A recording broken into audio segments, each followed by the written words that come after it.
if you are not, anyone listening to this is more than likely lucky enough to see that they are a part of some tribe of men that really stand for this type of life.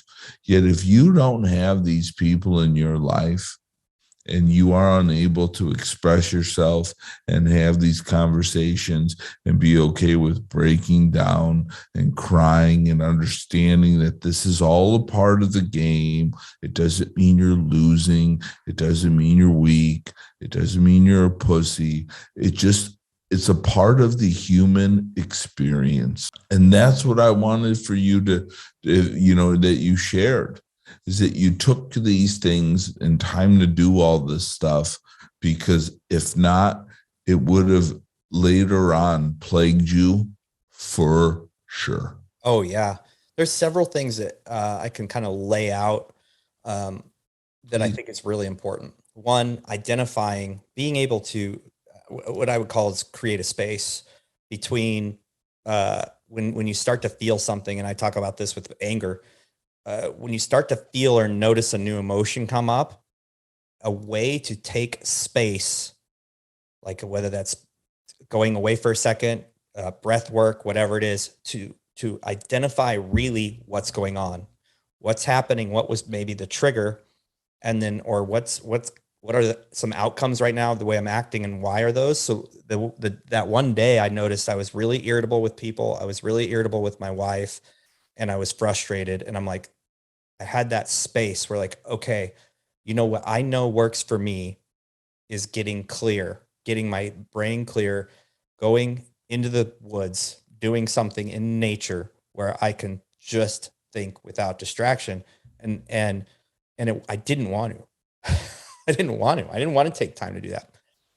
And I just forced myself and went out, and I knew it would be a really good fix for me. So that was one thing, is understanding, like taking the space to understand what's going on and how it's affecting other people. So anytime you get angry or upset or are grieving something, understanding that space, and then finding what it is that helps you get through that.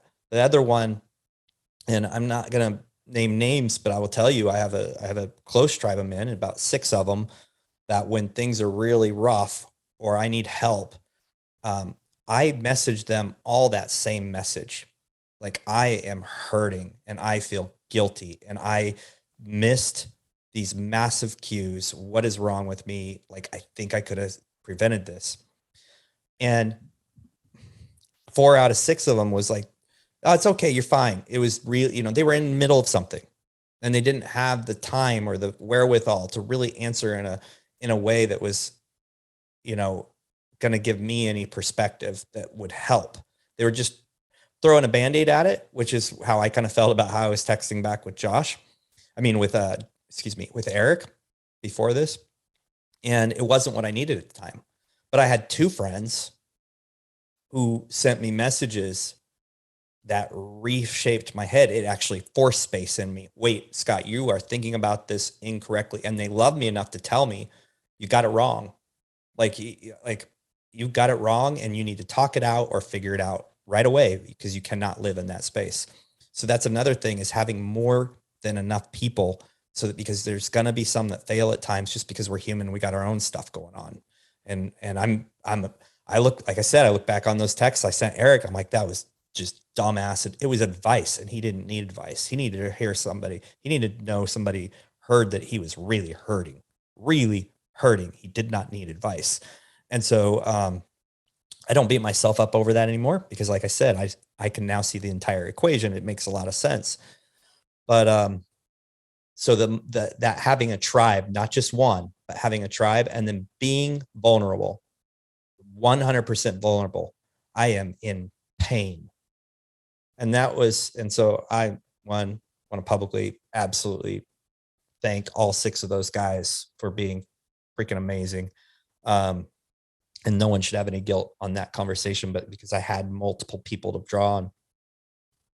And then looking at it through the view of your son or daughter might go through this someday. I think that really helped me.